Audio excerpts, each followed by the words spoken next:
నేను ఒక్క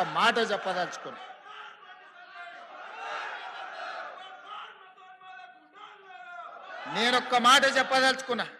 మళ్ళొక్కసారి మీరు మీ పార్టీ గద్దరన్నకు వ్యతిరేకంగా గద్దరన్న గౌరవాన్ని కించపరిచేటట్టు మాట్లాడితే మీ పార్టీ ఆఫీసు ఉన్న ప్రాంతానికి గద్దరన్న పేరు పెడతా. మీ పార్టీ కార్యాలయం అడ్రస్ రాసుకోవాలంటే గద్దరన్న గల్లీ అని రాసుకునేటట్టు చేస్తా బిడ్డ మిమ్మల్ని. మీరు అనుకోవచ్చు ఏం చేస్తాడు ముఖ్యమంత్రి, అవార్డులు మా దగ్గర ఉన్నాయి కదా, పద్మభూషణ్ పద్మశ్రీ ఇచ్చేది మేం కదా అనుకుంటున్నావు. కానీ నీ పార్టీ ఆఫీసు గద్దరన్న రాష్ట్రంలో ఉంది, ఆ సంగతి మర్చిపోవద్దు. నీ పార్టీ ఆఫీసు ఉన్న ప్రాంతానికి ఆ కాలనీకే గద్దరన్న పేరు పెడితే అప్పుడు ఎవరు పేరు రాసుకుంటావు?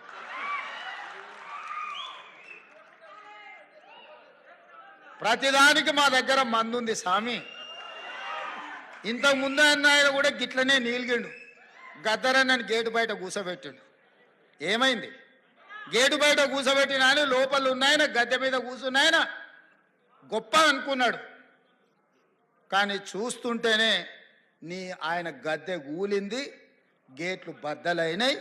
గద్దరన్న వారసులు లోపలుండ్రు. గద్దరన్నని గేటు బయట కూర్చోబెట్టినోడు ఇవాళ గేటు దగ్గర కూర్చొని ఎవరన్నా వస్తారా అని వల్కరించడానికి ఎదురు చూస్తున్నాడు చకోర పక్షిలాగా. గాయనకే గంతగతి పడితే నీకెంత పడుతుంది స్వామి? నువ్వు అర్థం చేసుకో. నువ్వేమి ఇయ్యకు, నిన్ను ఇయ్యమని అడగను. నువ్వు ఇయ్యనందుకు నిరసన తెలుపుతా.